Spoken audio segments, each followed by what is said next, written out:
What's going on, everybody? This is Black Men Sundays. I'm your host, Corie Murray. We talking about generational wealth. We talking about finance. And of course, we talking business. It's a Black Man Sunday.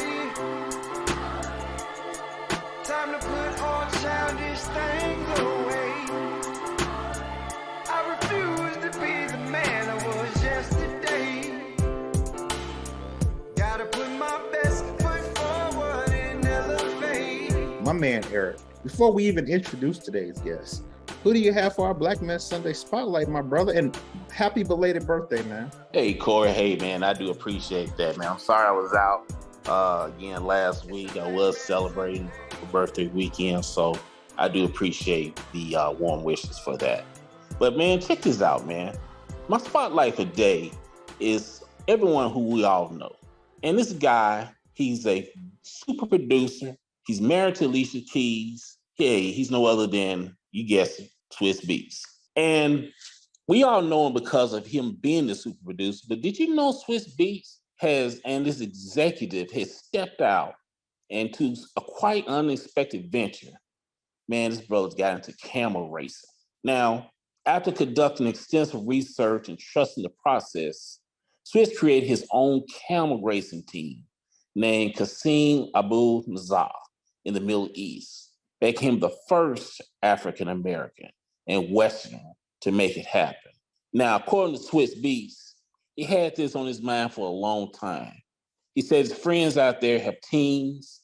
His friends' parents have teams. He has families in Dubai who have teams. So he had the access to knowing what to look for and how to pick a fleet of understand the bloodline of camels and find the best trainers. He did his extensive research and was there for a month straight doing it. He had the heads up for a while, but didn't push the button until COVID really took over a few years ago. But it sounded big, amazing, a lot of work, but he just wanted to do it. So it feels like it came fast, but to him, it was a long process. That's my spotlight for today, Mr. Swiss Beats. And before I let you go, I got a little nugget I want to share too. Someone's always said the grass is always green on the other side, but until you water your own, yours will be watered too. That's my spotlight for today. You know, it's crazy you say that because I remember a text from my man Corie Murray. I saw a message on him from Facebook. It was a brother that wanted to get back in the game. He was married, but he wanted to get back out there. He said, "Oh, you think you want to get back out there? You don't want to get back out there." So he kind of made me think of that. But let's go on and introduce today's guest. We got Simon Dogbe on the line here. This brother from England. Y'all gonna hear the accent. This brother, before I even put him on Black Men Sundays, I went through his process 1 hour a day for like a week, but we did like one day a week to see what he's about. This brother is a certified financial planner. This brother, like I said, this brother from the UK, man, you're gonna hear the accent and all. This brother got a business economics degree. This brother works with Northwestern Mutual. This brother lives in Aspen, man. You know, a lot of us like to drive Aspens, but this brother lives in Aspen for real, like Aspen, Colorado. Not in the winter. This brother lives there. This brother went there. He told me he went in 2001 to play rugby and never left. So without further ado, my man Simon Dogbe. Welcome to Black Men Sunday, brother. How you doing, man? I'm good, my man. Thank you for having me. Definitely, man. I mean, you coming to us from Aspen. I mean, we done had guests from Medellin, Colombia. You coming from Aspen, Colorado, man. So let's dive right in. This Black Men Sundays. We talking money talk right here. A lot of us want to build a financial plan. And I remember just, you know, in the time that I spent talking to you, the main thing that you kept saying was protecting your income is your most valuable asset. Break it down to the brothers on here. Yeah, I mean, I'll tell you that, I ask people every day, what is your most important financial asset? And if they do own a home, then they'll tell me their home. But if you break down your income, I mean, your income in your lifetime is way up in the seven figures. I mean, multiply your salary by however many years you've got left of working, and it is way, way, way, way up there. And that is by far the most important thing to protect. You can afford to lose your home. You can afford to lose your entire balance sheet, your savings, everything.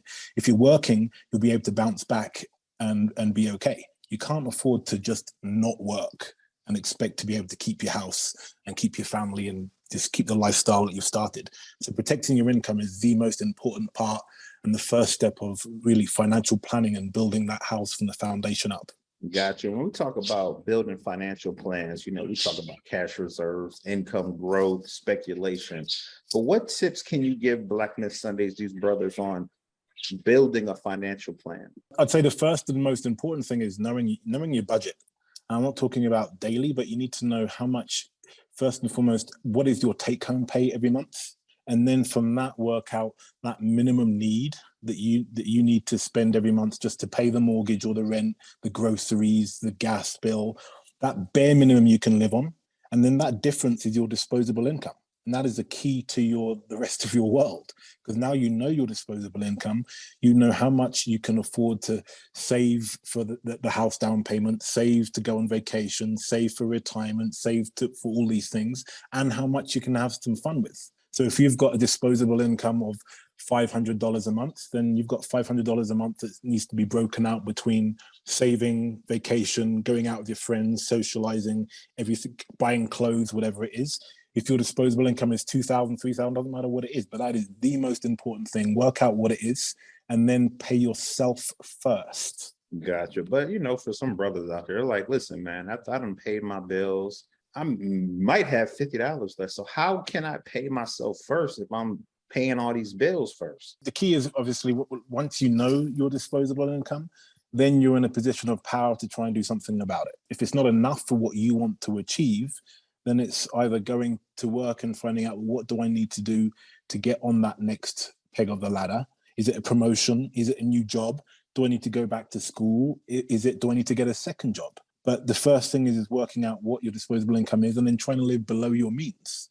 Because if you're bringing in, whatever you're bringing in a month, you need to know how much then you can actually spend on living so that you're not living above your means. If you're bringing in $2,000 a month, then that's all you can spend. You can't spend $3,000 a month. If you bring in $10,000 a month, you can't spend $11,000 a month. It doesn't matter, but you've got to know that disposable income to really start. And then if it's not good enough for you, then make amends to kind of increase it. And, we've had financial advisors on the line. We've had certified financial planners as well. And one thing that all of them has said is, they have assets in the market. But then when I was talking to you, you said it's critical to have assets not in the market. So can you elaborate on that? Yeah, I mean, when we look at the perfect portfolio that everyone should have or be building to, I mean, I think about it like a chair with four legs, where the four-legged chair is more stable than any other chair. So, and that stability then in your financial planning world, you want money. If you're self-employed, you want money in your business, and that's usually going to be your primary income source. But then you want money in real estate, like we've heard many a time from the previous guests and lots of your other podcasts before. You want money in the stock market and you want money in insurance. And now all these four asset classes are going up and down at different times, different tax benefits, volatilities. So you're as bulletproof as we can make you. And each one of those four legs then have different kind of spiders out. They're going to have multiple different assets below them. But starting with those four, then you've got all the right pieces of the pie and you just keep building and building and building. And the key is to start where you can start. If you can start at $50 a month, you start at $50 a month. But that's $50 a month that you're doing today. And then 2 years from now, it might be 100, it might be 200, it might be 1,000, who knows? But you just build and build and build and build and build. And organically, you'll start hitting your goals. Hello, this is Commissioner Scott from Atlanta, Georgia. Thanks for the info. I got a quick question. You talked about staying within your means and, paying yourself. How do you determine how much you're going to pay yourself from your disposable income? Some people never had money. When they get a little bit of money, it's like, hey, man, I want to treat myself. But how do you make that determination of how far you should go with that? Yeah, I mean, we've all got goals. And I talk about when we've all got a spending weakness, right? Be it socializing with friends, concerts, clothes, I don't know, man toys, whatever it is. We've all got stuff we like to kind of blow our money on. But before you can spend money on that, before you can pay the bartender, before you can pay the restaurant owner, before you can pay the clothing store, pay your future self first. And again, if it's $50 a month, then or whatever it is, so that what's left after that, you can then really blow on whatever you want. And now you're enjoying that purchase a lot more, knowing that you're not stealing from your future self to have a little bit too much fun today. Because right now, a lot of us listening, a lot of us in the country, our future selves hate us. I mean, if we could go forward 10 years and talk to that guy and then have that guy talk to our present selves, imagine what they would tell us. It could be as simple as, hey, last night you spent $100 on the bar tab. What if you just spent $50 and put $50 in an account so that me, future self, could have a little bit more later, and I'm not having to work as hard as I am right now. Thanks for that, sir. We got one more follow-up question, Commissioner Scott again. So a lot of young people, especially when they get out of college, they tend to get in a lot of debt, credit card debt. You got any general advice for young people staying out of debt and just getting good debt versus bad debt? So staying out of debt comes back to kind of knowing, living below your means. And it starts with knowing your income. So you can't spend above your income. It's crucial unless you've got a way to pay it back. If you are in debt, and obviously lots of us do that for whatever purpose, because we have to, or because we've made a decision which wasn't the best, then it's working out a payback plan to be able to get out of debt. And it could be a combination of refinancing some of that to lower debts, or it could be, I mean, I remember, if you're talking about myself when I was younger, I remember getting a second job for a few months, and it was kind of easy to do a second job that I hated, knowing that it was just 2 months or 3 months to do it, and then be able to pay off this debt and be debt free, and then go on with the rest of my life. So when we talk about insurance, a lot of brothers don't really have insurance. So talk a little bit about disability insurance and some retirement income objectives. Yeah, so with insurance, I'll say insurance is the law of large numbers, right? Generally, most people do not like insurance. And the way insurance works, it being the law of large numbers, we're all going to pay into something to cover our car or our house or our health, but then only a small percentage of the population actually claim on it. And then when you do claim on it, you are the happiest man ever that you actually had the insurance in the first place to cover yourself. So you only want to insure things that are catastrophic for you to lose. If you can self-insure a lot of the times, then do that, and you're not wasting money on, quote unquote, wasting money on insurance premiums. But if this thing that you're insuring would be catastrophic financially for you to lose, then you need to look at actually purchasing insurance. When we talk about disability, then it is now protecting your most important financial asset, which is your income. And if you liken it to, I mean, you liken the price to like car insurance, for example. Legally we have to have car insurance, but if you imagine car insurance or whatever premium we're paying to cover, I don't know, a $20,000 car. In reality, I mean, that car could blow up tomorrow. As long as we're working, again, we could bounce back and buy another car. That same premium you're putting to your car insurance, now insuring your income, which is, again, high six figures, for a lot of people in the seven figures, when you look at a lifetime of income for the price of car insurance, then, I mean, it's a no-brainer. This is Commissioner Scott, and I got another one. So if you could share with us, what is a big financial mistake that you may have made when you was younger? And, what did you do differently as you got older? I would say not starting to save for my future self early enough. Because I will tell you, I mean, in saving, investing, it's exactly like just starting to go to the gym or picking up a new skill or going on a diet. Whenever you start it, you're going to wish you'd started earlier, but you can't. You can't start yesterday. All you can do is start today. So everyone listening, start today. It doesn't matter what it is. You start with what you can, and you build and you build and you build and you build. I mean, I think about the amount of money I wasted when I was young, again, because I wasn't paying myself first. And then the position I would have been in now, if I'd have just taken an extra, again, rather than spending 100% of my disposable income with my friends, if I'd have just spent even 90% of that, I'm not going to miss that additional 10%. It didn't change my lifestyle back then, but that 10% compounded by 20 years is a lot of extra money that I would have realized from doing nothing. That's excellent advice. I appreciate that. And I got one more follow-up, Corie. So this is Generational Wealth Show, right? what can a parent do right now, not to necessarily pay themselves, but to pay their kids for the future? What type of accounts could be set up for that? So taking care of yourself, I would say first is always primary. You got to make sure that you're not living on the breadline to be able to take care of the kids. And in the financial world, we actually talk about it like being when you fly on an airplane and the air hostess says, if the oxygen mask comes down, put yours on first before you put on your kids.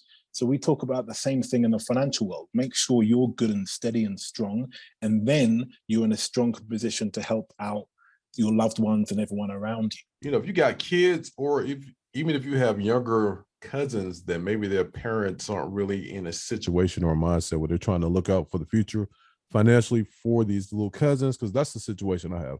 I got about 4 or 5 little cousins. I know they're gonna go to college or have businesses. So I'm trying to figure out, what could I do as a cousin or an uncle to help or put some money aside in like a 429 plan or something like that. So even though their parents may not be there for them like they should, when they come to big cuz later on when they 18, I got something for them, if that makes sense. So, there are different accounts for different reasons. 529 accounts that you mentioned, for example, are great, but they're education based. So it needs to be something in that position, something general that can be used for any purpose. So they're not going to get penalized and taxed a lot if they take it out to buy a home or to start a business, or they want to go to school, or all these things.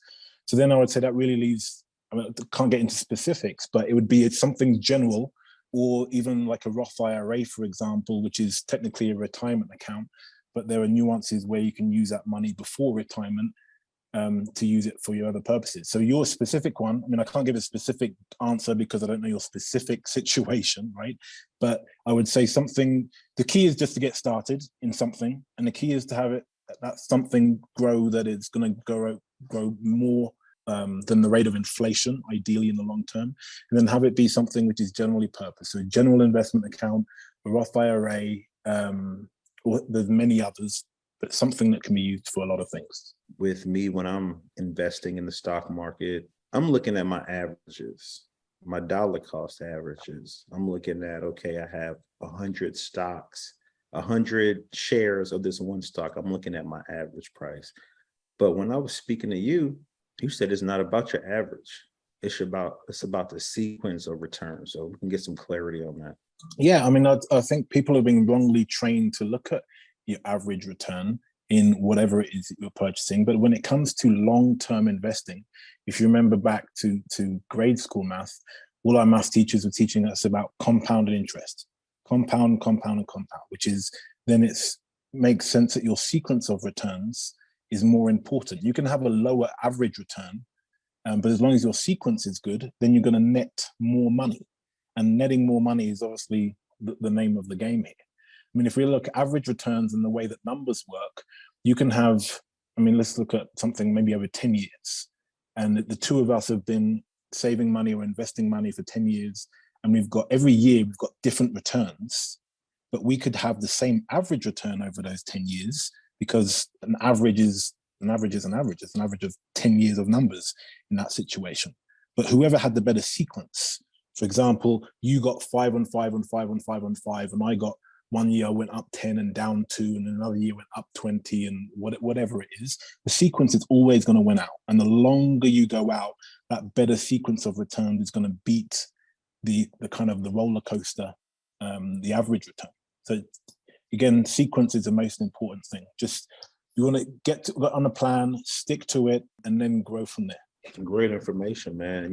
As I'm talking to you, man, I definitely hear the London accent, but you got the Dogbe last name, which is a Ghanaian last name, man. So just, we talk about money, but let's talk about you a little bit. Like, I understand you got the Aspen through rugby, but, give us a little history about you, because I feel like you have a very interesting story, man. Yeah, my dad is, as you just mentioned, from Ghana. My mom is from Grenada. They both immigrated to England as my dad after college, my mum to finish out her grade school, and then kind of took it from there. So I'm first generation English.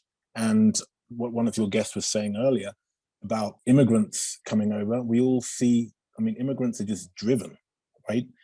They feel this kind of burden to more so to do better than the previous generation. And we understand that our parents have done this, made this big sacrifice pretty much for us.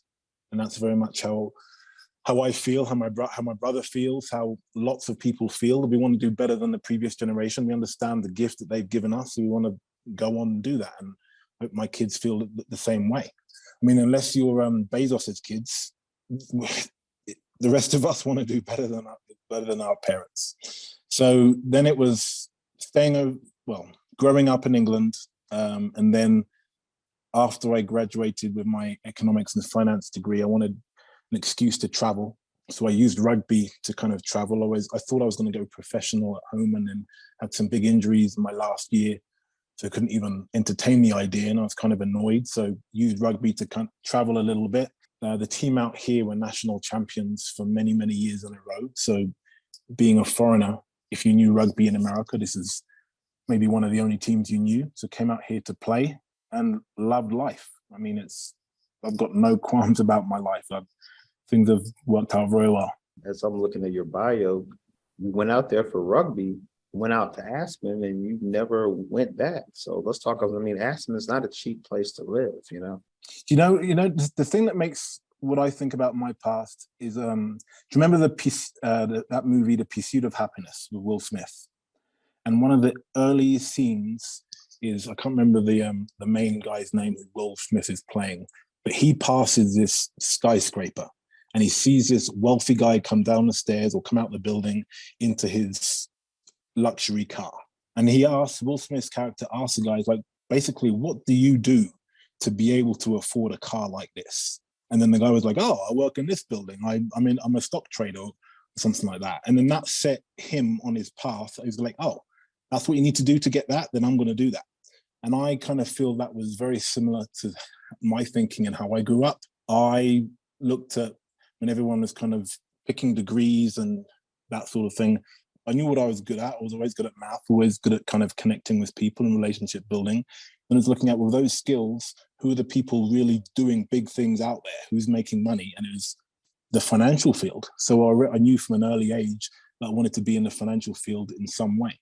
So then when I came here, I didn't mean to stay here this long, but I loved life and things are very good. And then being out in Aspen, Colorado, there's a lot of wealth, as everybody knows.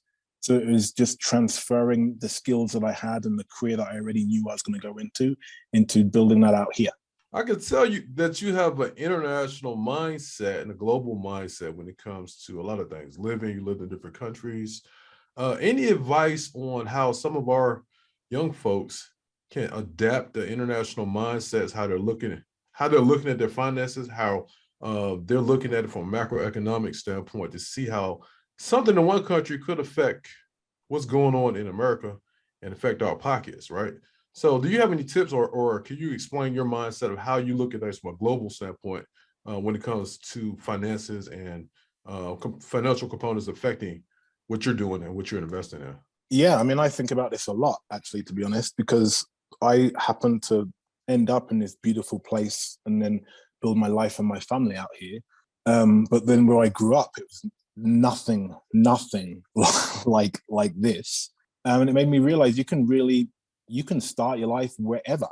I mean, it's a big world out there. It doesn't matter the situation you were born in. It might be one town over, it might be one state over. I mean, obviously lots of people are married and with kids, and it's hard to try kind of uproot at that point, but it's still doable. Those who are listening who are single, you can literally pick a place anywhere on the planet and go.